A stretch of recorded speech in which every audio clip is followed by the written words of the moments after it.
Hello guys, Roshan Kanakala. So మనందరికీ దాదాపు తెలియకపోయి ఉండొచ్చు, నేను చెప్తా. యాంకర్ సుమా తెలియని వారు అయితే ఎవరు ఉండరు. సో మన తెలుగు యాంకర్ అనమాట. సో అండ్ రాజీవ్ కనకాల తెలిసిందే, వాళ్ళిద్దరు వైఫ్ అండ్ హస్బెండ్ అనమాట. సో వాళ్ళ కొడుకే రోషన్ కనకాల ఒక మూవీ తీశాడు. సో బబుల్ గమ్ అని చెప్పేసి 2023లో వచ్చింది. మానస చౌదరి అని ఉంటది. సో ఆమెతో తీశాడు అనమాట. సో అప్పుడు ఆమె కూడా కొత్తదే. సో ఈయన అయితే ఇప్పుడు ఒక మూవీ తీస్తున్నాడు. సో ఆ మూవీ పేరు మౌగ్లీ. సో డైరెక్టర్ ఎవరో కాదు, సందీప్ రాజ్. సో మనందరికీ తెలిసిన డైరెక్టరే. ఆ మూవీ పేరు చెప్తే మీకు ఐడియా వస్తుంది. కలర్ ఫోటో చూడని వారు అయితే ఎవరు ఉండరు. సూపర్ డూపర్ హిట్ అనమాట. నేషనల్ అవార్డు వచ్చిన మూవీ. అంటే లవ్ స్టోరీలో one of the best love story అని నేను చెప్తా. ఎందుకంటే అట్లా ఉంటాయి ఎమోషనల్ సీన్స్.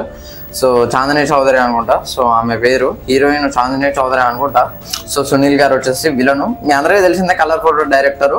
సో ఇక్కడ చూసుకున్నట్లయితే Roshan Kanakala so hero. So వీళ్ళిద్దరికి ఇది సెకండ్ మూవీ. బట్ సందీప్ రాజు గారు వచ్చేసరికి రైటింగ్కి అంటే వేరే మూవీస్కి లైక్ సీతారామమ్మ అనుకుంటా, ఇంకొక మూవీ ఏదో ఉంటుంది.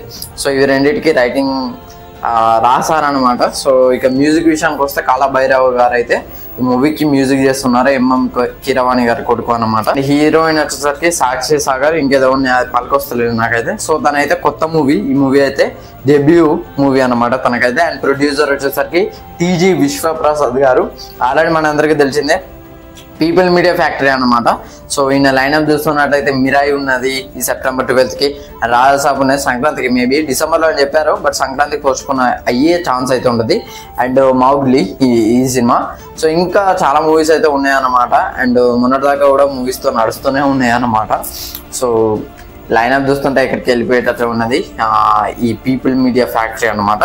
అండ్ నాకు నచ్చిన థింగ్స్ ఏంటి ఈ టీజర్ అంటే, first voice out by Nani. So ఆ వాయిస్ ఓవర్ ఏదైతే ఉన్నదో నాని చాలా బాగా నరేటర్ అన్నమాట. ఈ మూవీకి నరేటర్లా అనిపిస్తుంది నాకైతే. అండ్ విజువల్స్ క్వాలిటీ చూసుకున్నట్టయితే చాలా బాగుంది. ఎస్పెషల్లీ ఆ నైట్ విజువల్స్ అయినా, ఆ డే విజువల్స్ అయినా, ఆ క్వాలిటీ అయినా, ఆ CG వర్క్ కూడా సూపర్ ఉంది. ఆ హార్స్ రైడింగ్ ఉంది చూసారా, అక్కడ నాకు చాలా బాగా అనిపించింది. అండ్ మ్యూజిక్ బీజం అయితే ఇచ్చి పడేసాడు. ఎస్పెషల్లీ ఆ క్లైమాక్స్ ఆఫ్ ద గ్లిమ్స్ వేరే లెవెల్ అనిపించింది నాకు. మీరు చూస్తే మీకు ఒక మంచి ఎక్స్పీరియన్స్ అయితే ఇస్తుంది అన్నమాట. అండ్ విలన్ క్యారెక్టరైజేషన్ గురించి మాట్లాడుకున్నట్లయితే మనకు తెలిసిందే, పోలీసు విలన్ అయితే బండి సరోజ్ కుమార్ గారు. తెలియని వారు అయితే ఎవరు ఉంటారు, దాదాపు అందరికి తెలిసిందే. సో మీరు చూస్తే ఎక్సలెంట్ ఉంది. నాకు ఈ మూవీలో ఆయన క్యారెక్టరైజేషన్ ఎక్కడికో వెళ్ళిపోతా అనిపిస్తుంది. వన్ ఆఫ్ ది బెస్ట్ విలన్స్గా నిలిచిపోతారని అనిపిస్తుంది.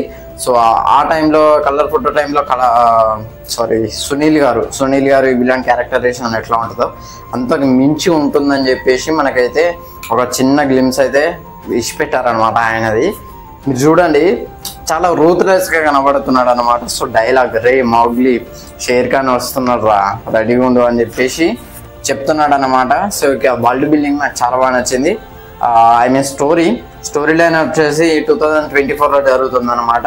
సో టెక్నాలజీ ఇంకా పూర్తిగా డెవలప్మెంట్ అవ్వని రోజులు, అంటే అడవిలో జరిగే స్టోరీ అని మీరు అయితే క్లియర్గా అర్థం చేసుకోండి. సిటీ టు ఫారెస్ట్లో జరిగే స్టోరీ అన్నమాట. సో అలాంటి టైంలో ఒకడు ఆ 30 మెంబర్స్ని తిండి నిద్ర లేకుండా పరిగెత్తించాడంట. సో గ్యాంగ్స్టర్ కాదు, స్మగ్లర్ కూడా కాదన్నమాట. సో అతను ఎవరో కాదు, మన మౌగ్లీ 25 ఏళ్ళ కుర్రాడు. సో ఎందుకంటే తన ప్రేమ కోసం అన్నమాట. సో తన ప్రేమలో వేలు పెడితే కొట్టడా అని చెప్పేసి చెప్తున్నారు.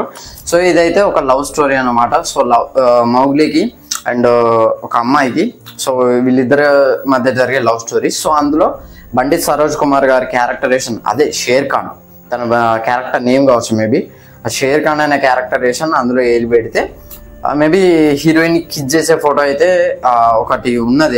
అందులో హీరోయిన్ ఫోటోని కిజ్ చేయడం చూడొచ్చు. సో హీరోయిన్ని తను కూడా ఇష్టపడే ఛాన్స్ ఉంది, లేకపోతే లొంగ తీసుకోవడం, ఏదో ఒకటి చేస్తాడు. హీరోయిన్ని దక్కించుకోవాలనే ప్రయత్నాలు చేస్తూ ఉంటాడు. సో హీరో ఊకోడు. సో వాళ్ళిద్దరికి వార్ అవుతుంది. లాస్ట్కి ఏమైంది అనేది స్టోరీ. మరి లవ్ దక్కిందా దక్కలేదా? మీకు కలర్ ఫోటోలో చూసుకున్నట్లయితే ఒక సాడ్ ఎండింగ్ అంటే ఉంటుంది. సో ఇందులో అట్లాంటిది ఏమన్నా ట్రై చేస్తారా అనేది మన మూవీలో చూడాలి. అండ్ హర్ష కూడా ఉన్నాడు సో ఈ మూవీలో, ఆ మూవీలో లాగానే మరి ఎలా ఉండబోతుంది అనేది నాకు కొద్దిగా ఒక హోప్ అయితే ఉంది. One of the best love story అవుద్దని నాకు అనిపిస్తుంది. మొన్న లవ్ రెడ్డి అనుకుంటా మూవీ పేరు, లవ్ రెడ్డియా సంథింగ్, లవ్ రెడ్డి అనుకుంటా. ఆ మూవీ ఆ టైంలో లవ్ స్టోరీస్లో నాకు అన్నిటికంటే చాలా బాగా రీసెంట్ టైప్స్లో ఆ టైంలో నాకు ది బెస్ట్ లవ్ స్టోరీ అనిపించింది. తర్వాత ఇది అవుద్దని అనిపిస్తుంది.